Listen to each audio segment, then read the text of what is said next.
March 19th, 1945. 7 in the morning. The USS Franklin is sitting 50 miles off the coast of Japan. Not 200, not 100, 50. Close enough that on a clear morning you could stand on the flight deck and see smoke rising from towns on the island of Kyushu. That is how close they let her get. On the flight deck right now there are around 30 aircraft. Every single one of them is loaded. Bombs under the wings, rockets, torpedoes. The fuel lines are open and pressurized. The fuses are set. The deck crew has been working since before dawn, and everything is ready, everything is armed, and the launch order is 20 minutes away. One deck below, on the hangar deck, about 300 men are working on engines and equipment. They cannot see the flight deck. They cannot see the sky. They can hear the aircraft engines warming up above them, and that sound is completely normal. And everything is completely normal. And then it isn't. Somewhere above and behind the ship, a single Japanese dive bomber, the Allies called it a Judy, has found them through a break in the clouds. One plane, one pilot. He comes down in a single pass. 2 bombs. The first one goes straight through the flight deck. What happens next is not one explosion. It is a chain. Every fueled and armed aircraft on that deck starts cooking off, one after another, each one feeding the next. The ordnance that was loaded to destroy Japanese airfields is now destroying the ship that carried it here. The fires will burn for 8 hours. The Franklin will sit dead in the water the entire time. No engines, no radio, no way to fight her own fires. 50 miles from Japan. Over 800 men will die that morning. No American carrier in the entire war loses more men in a single day and comes home. The man who does more than anyone else to hold the crew together while the ship burns is a Jesuit priest from Massachusetts named Joseph O'Callahan. He has been aboard the Franklin for exactly 17 days. He spent the morning preparing for Mass. No combat training, no damage control assignment, a priest stole, and a fire extinguisher. 8 hours on a burning flight deck. To understand how this happens, how a single pilot with 2 bombs does this to the most powerful carrier the United States has ever built, you have to understand what the Navy had decided to do with that ship and why. The USS Franklin is an Essex-class aircraft carrier. Hull number CV-13, 872 feet long, 27,000 tons, 3,300 men. She can put 90 aircraft in the air in under 30 minutes. She is not a ship that escorts the fleet. She is the reason the fleet is there. By early 1945, the Essex carriers have gutted the Japanese Navy. Midway, the Philippine Sea. They have made the battleship obsolete. They are the most effective offensive weapon the United States has ever put on water, and the Navy is justifiably proud of them. What the Navy does not say out loud, at least not in anything the crew reads, is what one of these ships looks like from the inside on a strike morning. What it actually is. 30 aircraft spotted on deck in launch sequence. All of them fueled to capacity with high-octane aviation gasoline. Not the kind that burns, the kind that explodes when it meets heat in an enclosed space. All of them armed for that morning's specific targets. 500-pound bombs for the airfields, rockets for the revetments. The fuel lines running from the tanks below to the planes above are open. The fuses are set. The system works this way because it has to. You cannot launch 30 aircraft in 30 minutes if you are still fueling and arming them when the order comes. When it works, it is a beautiful piece of logistics. When something goes wrong before the launch is complete, that flight deck, 30 aircraft, open fuel lines, set fuses, no room between them, is something else entirely. No one says this at the briefings. Everyone knows it. There's one more thing. The British carriers of the same era have armored steel flight decks. Thick steel. When a kamikaze hits a British carrier, The deck dents and flight operations resume within hours. The Essex carriers have wooden decks. The decision makes them lighter, which means bigger air groups, which means more striking power. Good trade on paper. When a bomb hits an Essex carrier, it does not dent. It goes straight through. The Franklin has already been through this. Twice. She took a bomb hit in October of '44 during the battle for Leyte Gulf. 56 men dead. She went back to Puget Sound, got repaired, and came back.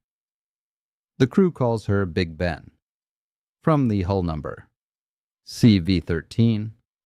The jokes about 13 being unlucky are the kind that men make when they have already been hit and are being sent back for more.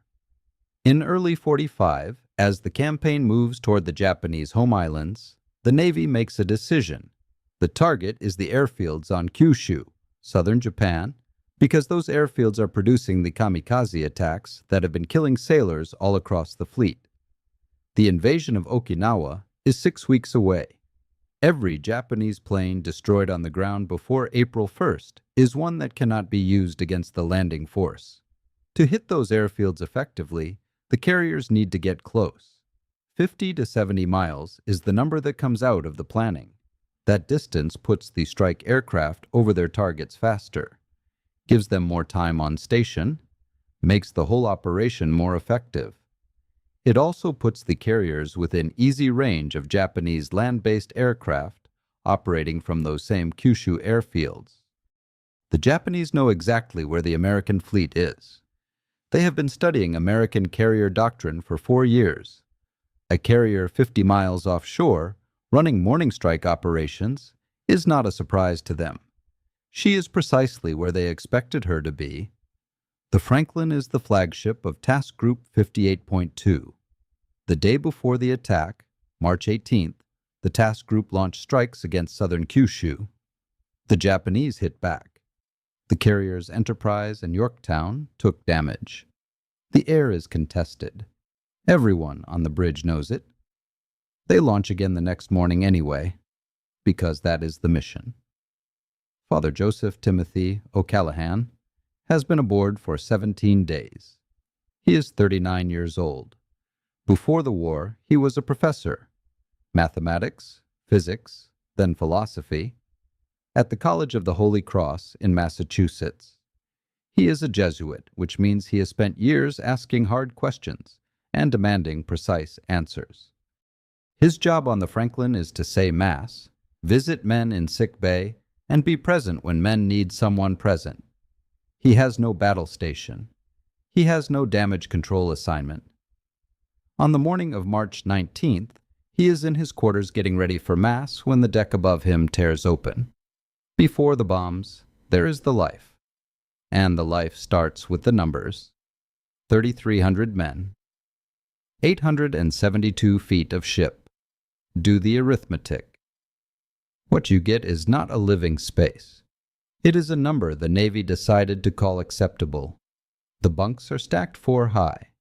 The compartments run hot around the clock. The Pacific sun on the steel above during the day, the Pacific water against the hull below at night, and the men somewhere in the middle of that, in berths that are still warm from the body that just left them. You do not have a bunk. You have a slot. The man who had it before you just went to stand watch. When you come back, someone else will be in it. The heat is constant. The ventilation system moves air from one part of the ship to another. In the Pacific, that means it is moving hot air to a slightly different location. The steel hull absorbs everything, sun from above, sea from below. There's no cool part of the ship. There's only hotter and slightly less hot. The vibration never stops. Aircraft engines on the deck above, 2 Westinghouse turbines turning 4 propeller shafts below. Pumps, generators, ventilation fans running in every space between. After the first week at sea, you stop noticing it. It becomes the floor everything else stands on. It is in the soles of your feet. It is in your hands when you touch a bulkhead. It is in the bunk you sleep on. After long enough, you stop calling it noise. You call it the ship. Every man who was on the Franklin on March 19th described what happened when the power went out the same way, and always in the same order. First, the explosion. Then the silence. They all say the silence was worse, because the silence meant the turbines had stopped, and the turbine stopping meant the Franklin had stopped being a ship. The smell is aviation gasoline, not exhaust, the raw smell of high-octane fuel before it burns. Sharp, chemical. Nothing on land smells like it in that concentration.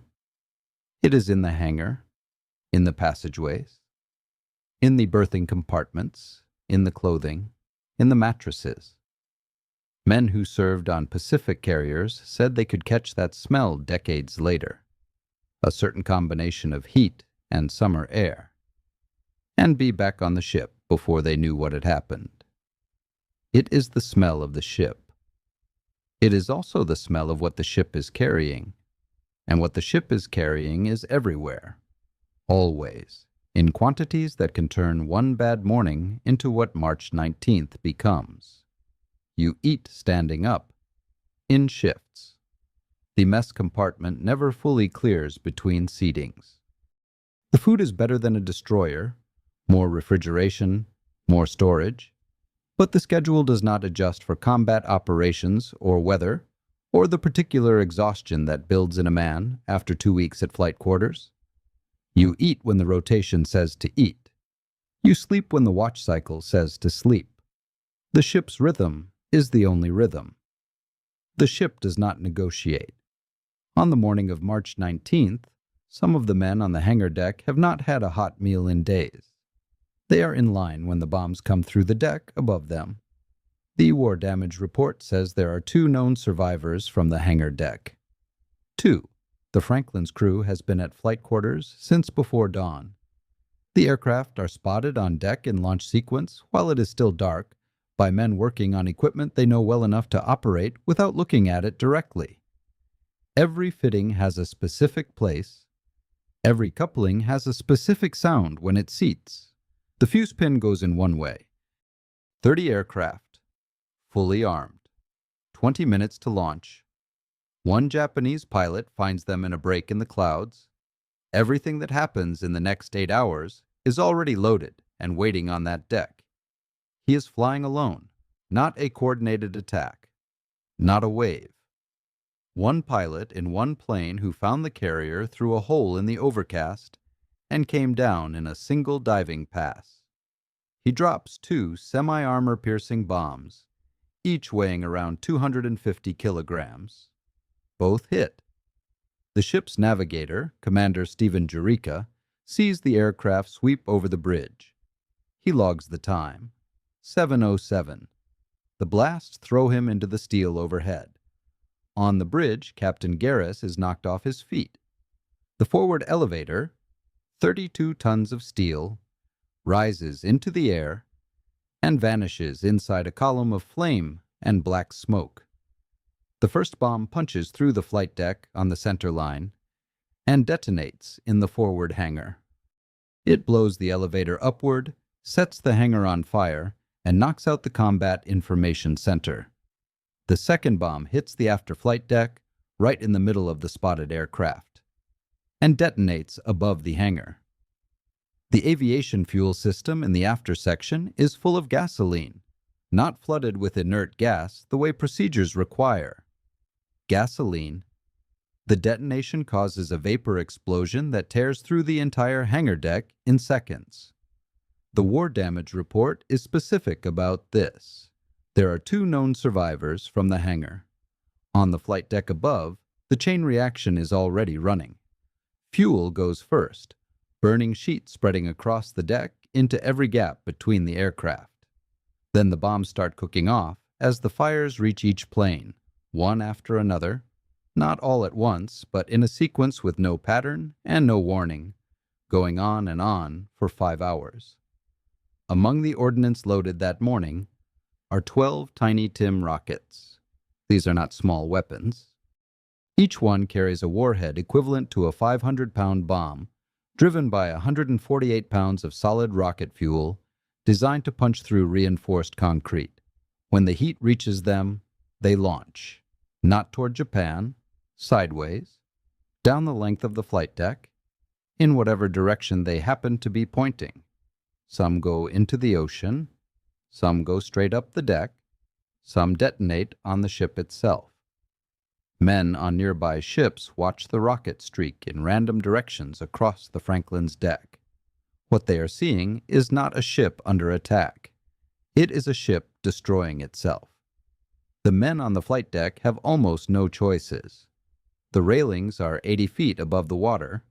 Jumping means broken bones, possible unconsciousness on impact, a long swim in cold water toward ships that might not find you. The deck itself is on fire and running with burning gasoline. The aircraft around them are exploding without warning. Some men get behind gun mounts. Some go over the side and take the fall. Some do not get the chance to decide. Within the first few minutes, the Franklin loses propulsion. The engineering crews have to abandon the boiler rooms. Heat and smoke drive them out. The fire mains, the pressurized pipes that feed the firefighting hoses, are destroyed in the initial blasts. The crew has hoses. No water pressure. Communications are gone. The ship is dead, listing 13 degrees to starboard, drifting. Toward Japan. On the bridge, Captain Garris has a ship that has lost everything a ship needs to survive, except the men still on her. Admiral Davison, whose flag is aboard the Franklin, looks at what is happening. The fires, the list, the ongoing explosions, 50 miles from Japanese airfields, and recommends abandoning ship. He transfers his flag to a destroyer and leaves. That is a reasonable call. Looking at the Franklin right now, the reasonable assessment is that she is finished. Garris does not give the order to abandon ship. That decision, with everything else that can be said about Garris, is the decision that saves the Franklin. The captain of the Santa Fe says so directly afterward. If Garris had ordered the ship abandoned in the first hour, the fires reach the remaining magazines and the carrier goes down. Within the first hour, the light cruiser USS Santa Fe comes alongside. Her captain, Harold Fitz, brings his ship against the Franklin's burning hull in open ocean, holding position against the carrier's drift while fire is active above him and explosions are still happening. Because the alternative is leaving wounded men on a ship that might not exist in 20 minutes. The Santa Fe's crew runs hoses across and begins moving the wounded over on lines and ladders, two ships rising and falling together in the Pacific swells. The destroyers, Hickox, Hunt, Marshall, Miller, and Tingey move in to pull men from the water. The heavy cruiser Pittsburgh will eventually take the Franklin under tow. From the Santa Fe's deck, looking up at the Franklin's flight deck through the smoke and flame, the crew sees something they will talk about for the rest of their lives. A man in a Navy uniform, moving through the fire, not running, not evacuating, walking at a deliberate, unhurried pace, from one group of men to the next, organizing, pointing, handing equipment to men who have gone still. He is wearing something over his uniform they cannot identify at first. A priest's stole. While O'Callaghan is on the flight deck, 2 levels below the hangar, roughly 300 men are trapped. The blasts sealed the hatches above them. Some hatches are jammed by direct damage. Some are blocked because the fires warp the steel around the frames until the doors no longer fit. The power is out. The ventilation is out. The air is getting hotter and thinner as the fires consume the oxygen filtering down through the ship's structure. The men have flashlights. They have each other. They have no way to reach anyone outside. They can feel the explosions through the hull. Not just hear them. Feel them as physical impacts moving through the steel into the deck plates and into their feet. They can feel the list getting worse as the ship takes on water. Some compartments are already beginning to flood. These men know enough about ships to know what a worsening list means. Where it goes. Panic is taking hold. The darkness is total. The heat is rising. The explosions are not stopping. They have been down there for over an hour. Donald Gary is in his early 40s. He grew up in Findlay, Ohio. He enlisted in the Navy at 16 with 1 year of high school behind him, worked his way up through the enlisted ranks for 24 years before receiving his commission as a junior grade lieutenant in 43. 24 years of learning ships from the inside, not from diagrams, from being inside them, working on the machinery, finding what breaks and fixing it. He has been on the Franklin since December. By March, he knows this carrier the way a mechanic knows an engine he has rebuilt twice. When the bombs hit, Gary is on the third deck. He starts working his way through the damage toward where the trapped men are. He finds a route. A ventilation duct that runs from the lower decks toward the upper structure of the ship, with ladder rungs inside it, leading to a catwalk just below the wrecked flight deck. The air in the passages is borderline breathable. The metal surfaces are too hot to touch with bare hands. Water is rising in some sections. Smoke has reduced visibility to almost nothing. The route exists.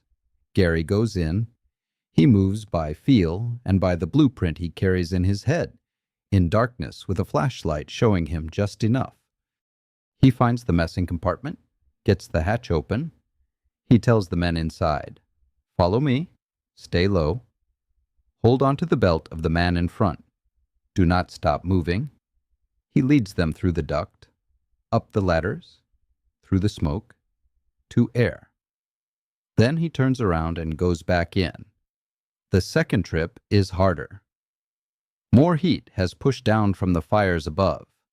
The air is worse than when he came out. Gary makes a specific decision not to calculate whether the route will still be open by the time he comes back out with the next group.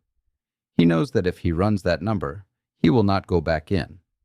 The men are still in there, so he does not run it. He makes the trip 3 times. 300 men come out of those spaces. One of them, a survivor named Rian Hillegas, says it plainly years later. Gary was the only one who could have saved them. He had a blueprint of the ship in his head. When people ask Gary how he goes back in the second time and the third time, after he already has a way out, his answer is always the same. He does not think of it as going back in. He thinks of it as making 3 trips. The men trusted that someone who knew the ship would come. He knew the ship. The trust was not something he could leave behind in there with them. He never calls it bravery. He describes it the way an engineer describes fixing something broken. There was a problem. He had the relevant knowledge. He applied it 3 times. The question of whether this is remarkable seems, in every account of how he answers it, simply beside the point to him. While Gary is making his 3rd trip, O'Callaghan is still on the flight deck. His job is to be present with men who are dying. On a carrier where 800 men are dead, or in the process of dying, there is enough of that work for every chaplain in the fleet. But O'Callaghan is doing something else. He is finding men who have stopped, men standing motionless in the smoke with nothing in their hands, men moving without direction, men who have hit the wall and gone past it, and he is putting them back to work. He walks up to a group, sees what is nearest that needs doing, grabs the nearest piece of equipment, hands it to someone, and moves toward the fire. The men follow him, not because he outranks them, because he is going. Survivors say the same thing across decades of interviews, men who never compared notes. He seemed unhurried. In the middle of a deck where everything is either on fire or has recently been on fire, where explosions are still happening without warning, where the planes he walks past contain ordnance that could cook off at any moment, O'Callaghan moves like a man who knows exactly what needs doing and has enough time to do it. He gives last rites to a dying sailor, gets up, takes a fire hose from someone who has frozen, walks toward the fire, finds the next group of men who have stopped, puts them in motion. He organizes parties to spray water on bombs that are getting dangerously hot. He directs men to roll live ordnance over the side. A sailor named Sam Rhodes is working frantically to pitch a bomb overboard at O'Callahan's direction, and he thinks, if this bomb goes off, at least I go with a priest. Between firefighting runs, O'Callahan gives last rites. Between last rites, he fights fires. He does this for 8 hours. One more detail. O'Callahan is claustrophobic. This comes out after the war, mentioned in accounts from men who knew him. A man who has genuine difficulty in enclosed spaces spends 8 hours on a burning flight deck where the smoke closes the visible world to a few feet in every direction, and the only available choice is to keep moving toward the fire or to stop. He keeps moving. Leslie Edward Garris is 6 feet 5 inches tall, loud, and direct. He has been in the Navy since he was 16. World War I veteran, naval aviator since 27, the Navy's first aviation commodore. He takes a step down in ranks specifically to command the Franklin because commanding a carrier in the Pacific is the fight he wants.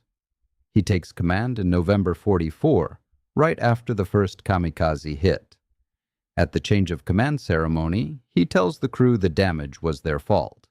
They did not shoot the plane down because they are incompetent, lazy, and careless, and he intends to fix that. The crew has just survived an attack that killed 56 of their shipmates. They stand in formation and listen. The relationship between Garris and his men is established in that moment, and it does not change. His refusal to order abandoned ship on March 19th saves the Franklin. This is not disputed. If Garris follows Admiral Davison's recommendation, if he orders the crew off, the fires reach the remaining magazines and the carrier goes down 50 miles from Japan. He keeps men aboard who fight fires that would otherwise have finished her. The ship survives because of that decision. But then Garris does something else.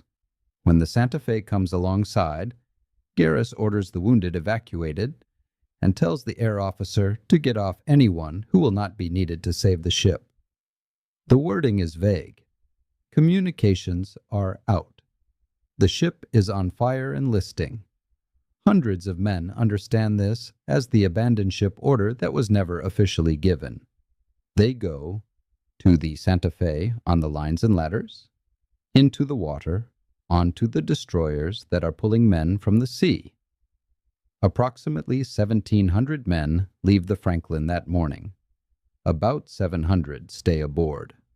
Of those 700, the number who are there continuously from the first bomb to the last fire is actually closer to 400.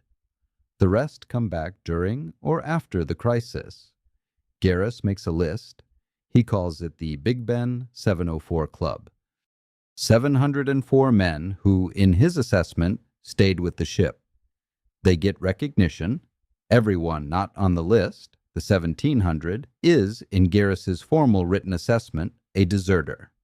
He recommends court-martial proceedings.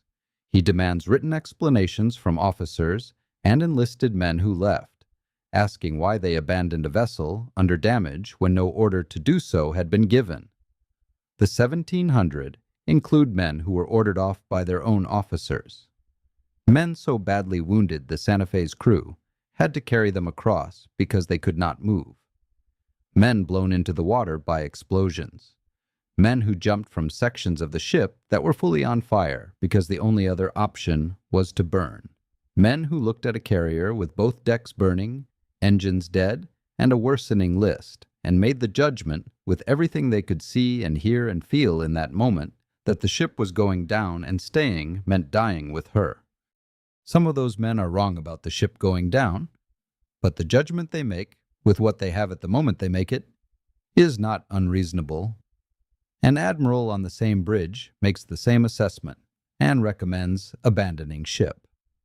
The Navy investigates. The defense attorney points out that if junior officers are to be charged with desertion for leaving a burning ship, Admiral Davison and his staff, who also leave the Franklin, will need to face the same charges. The Navy quietly drops everything. All charges dismissed. But Garrus has put the accusation in writing, and writing stays. He bars the men who left from attending the memorial service for the dead. He excludes them from medal and citation recommendations. Some of those men carry what he wrote about them into their post-war lives. They apply for jobs and have to explain. They tell their families. They live with it, something written by a man who saved a ship and then turned on the people who had served on it. Garrus retires as a rear admiral. A documentary made decades later about the Franklin's crew is called USS Franklin, Honor Restored. The honor it is restoring is the one Garrus took. The fires burn for over 8 hours. They go out the way fires on a ship go out when there is almost nothing left to fight them with. Slowly, section by section, by men using improvised equipment because the fire mains are destroyed. Someone gets a portable diesel pump working, one pump, one hose. That becomes the center of the effort. Other ships pour water over the side from hoses. The skeleton crew that has stayed aboard works through it. Gary, after the third trip up from the messing compartment, does not stop. He organizes firefighting parties on the flight deck. When he finds that fire rooms 1 and 2 are inoperable, he enters fire room 3 himself and directs the crew in raising steam in one boiler, the single boiler that will eventually allow the Franklin to move under her own power. This work is done directly below the fires, with the constant possibility that the deck above will burn through. Eventually, the engineers get enough power back. The Pittsburgh casts off the tow line. The Franklin can move, slowly, listing, the flight deck gone, the hangar a burned-out shell, but she can move. She steams from the waters off Japan to Ulithi Atoll, from Ulithi to Pearl Harbor, from Pearl Harbor through the Panama Canal into the Atlantic, from the Atlantic up the East Coast to the Brooklyn Navy Yard, 12,000 miles, under her own power, still listing to starboard, with less than a third of her crew. She arrives 40 days after the bombs hit. When she passes the Statue of Liberty, men on deck weep. 962 men are aboard, less than a third of the 3,100 who sailed to Japan 6 weeks earlier.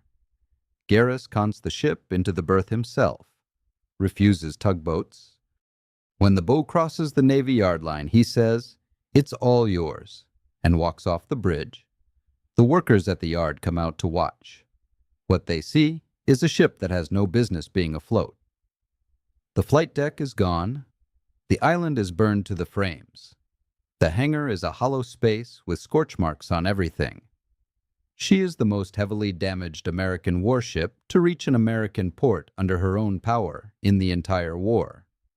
The cost of repairing her will exceed the cost of building her. She is ready to fight again by midsummer of 45. Japan surrenders in August. She never goes back. She is decommissioned in February 47, sits in reserve for almost 20 years, sold for scrap in 66. 2 men received the Medal of Honor for March 19. Donald Gary for finding 300 trapped men and making 3 trips to bring them out, and Father Joseph O'Callaghan, the first Medal of Honor ever awarded to a Navy chaplain. But the Medal of Honor is not the first thing the Navy offers O'Callaghan. They offer him the Navy Cross, the second highest decoration in the service. He refuses it. He is the only man to refuse the Navy Cross in the entire Second World War. Why the Navy Cross instead of the Medal of Honor?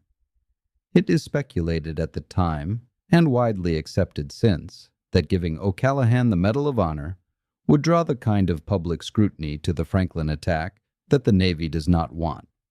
Scrutiny that would point directly at Captain Garrus's decisions and the choices that put the ship 50 miles from Japan with every plane armed and the fuel system full of gasoline instead of inert gas. The Medal of Honor comes with questions. The Navy does not want those questions. The public outcry after O'Callaghan refuses changes the calculation. President Truman intervenes. On January 23, 1946, Truman presents the Medal of Honor to both O'Callaghan and Gary at the White House. O'Callaghan goes back to teaching. Holy Cross first, then Boston College. Philosophy. His students in those years describe him consistently across decades without comparing notes. He is demanding. He wants the specific word. He will wait, actually wait, without filling the silence, while a student searches for the exact thing they mean, and he will not accept a softer version. He asks questions and listens to the answers, as though the answers might contain something he has not considered. He does not perform attention. He pays it. He is quiet in a way that is unusual for a Jesuit, an order not known for restraint.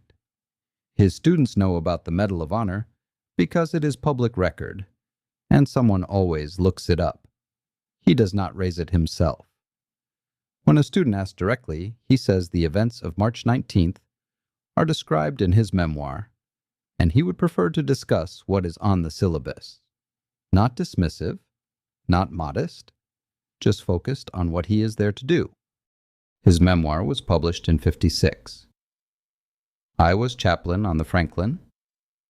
It describes the morning the way he teaches philosophy, in precise, sequential, specific terms. This happened, then this, then I did this. He does not frame his own actions in heroic terms. He says what he saw, what he did about it, and what happened next. He said he was afraid for the entire 8 hours. He said that fear was the correct response. It meant he understood what was happening. The variable that mattered was not whether he felt fear. It was whether fear was going to make his decisions. He decided it would not. He made that decision again several times across the 8 hours. Each time he turned toward the fire instead of away. He does not say this was easy. He is precise about the difference between easy and possible. He dies on March 18th, 1964. One day before the 19th anniversary of the attack. He is 58 years old. His Medal of Honor is at the College of the Holy Cross in Worcester, where he first studied for the priesthood. The citation says he acted with conspicuous gallantry at the risk of his life. The citation is accurate as far as it goes. What it cannot fit is the claustrophobia, the detail that comes out after the war, from men who knew him. A man who is uncomfortable in enclosed spaces in ordinary life spends 8 hours on a burning flight deck, where the smoke closes the world to a few feet in every direction, and the only available choice is to keep moving toward the fire. He keeps moving. Donald Gary goes home to Findlay, Ohio. He married, had children, spent 30 years as a Navy man, and then lived the kind of post-war civilian life that looks from the outside like what the generation was supposed to do. He stayed in the Naval Reserve and retired as a commander. He is interviewed many times over the decades. Journalists, historians, veterans organizations collecting testimony before the survivors are gone. His account never changes.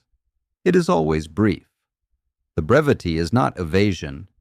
It is the precision of a man who understood what happened at the time and has not needed to revise it since.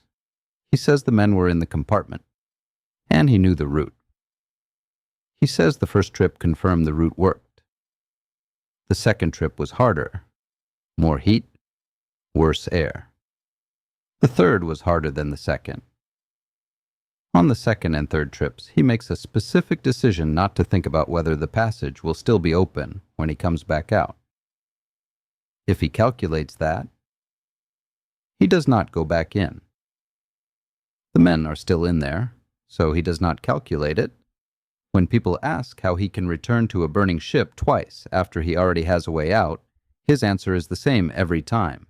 He does not think of it as returning. He thinks of it as making 3 trips. The men trusted that someone who knew the ship would come. He knew the ship. The trust was not something he could leave behind in there with them. He never calls it bravery. He is uncomfortable when others do. He describes it the way an engineer describes solving a problem. There was a situation. He had relevant knowledge. He applied it 3 times. Whether that constitutes something exceptional seems, every time he is asked, simply beside the point to him. In 1983, the Navy names the guided missile frigate USS Gary in his honor. He dies April 9, 1977, 75 years old. 300 men outlive him who would not have if he had come out the first time and not gone back. Over 800 men. That is what March 19th costs on a ship that does not sink. The exact number shifts depending on the source. The Navy's own documents give different figures in different places, ranging from 724 to 833. 807 is the number most often cited. Every one of those numbers is a man who dies on a ship that survives, on a morning when the operational plan puts him exactly where the enemy expects him to be, in a configuration that turns 2 bombs into something that burns for 8 hours. The inquiry afterward finds the contributing factors: the proximity to the airfields, the deck load strike configuration with every plane armed and fueled, the fire mains that fail immediately, leaving the crew with hoses and no pressure, the aviation fuel system full of gasoline when it should have been flooded with inert gas. Each factor addressable. Each factor addressed in procedure changes, in revised protocols, in a reconsidered minimum operating distance from enemy airfields. All of it implemented while the war is still being fought. In time for other carriers. Not in time for the Franklin.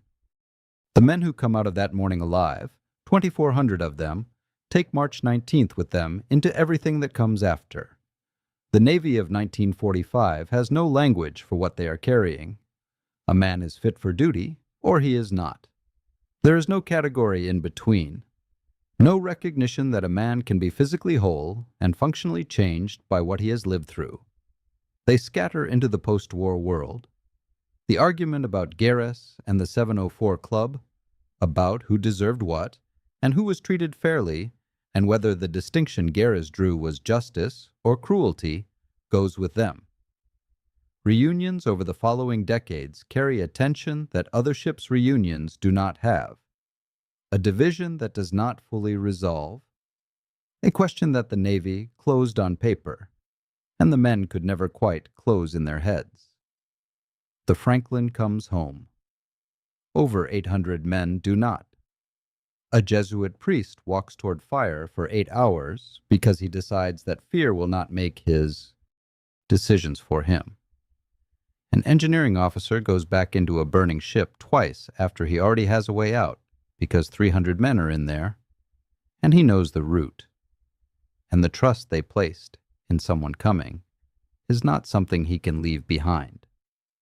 The Navy changes the procedures. The carriers stay close to Japan. The war ends 6 months later. There is no clean resolution here. The heroism is real. The failures that put 800 men in that configuration are real. The man who saves the ship then tries to ruin the reputations of 1,700 of his own crew, and the Navy lets him retire as an admiral. The men who walk through fire do it because they are there, and someone has to. And no other reason is given, and no other reason is needed. That is what happened on the USS Franklin. That is what it cost. If this story stayed with you, leave a like and subscribe. It is the only way stories like this keep getting told.